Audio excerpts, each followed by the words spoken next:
ഓരോ ആശിപ്പോളെ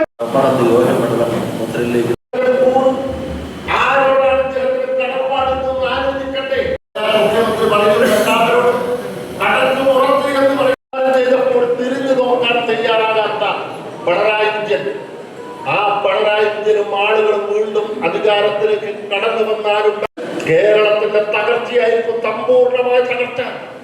ഇപ്പോൾ തന്നെ കേരളം 8 ലക്ഷം കോടി രൂപ പ്രധാനപ്പെട്ട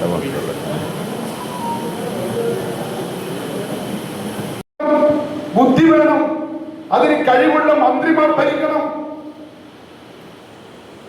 അന്ന് ഉമ്മൻചാണ്ടി ഈ വിഴിഞ്ഞം തുറമുഖം കൊണ്ടുവന്നപ്പോൾ അഭിവാദ്യങ്ങളും അർപ്പിച്ചുകൊണ്ട് ഈ പരിപാടി ഔപചാരികമായി ഉദ്ഘാടനം ചെയ്തതായി അറിയിച്ചുകൊണ്ട് ഞാൻ എന്റെ വാക്കുകൾ നിർത്തുന്നു. ശ്രമിച്ചവരാണിവർ.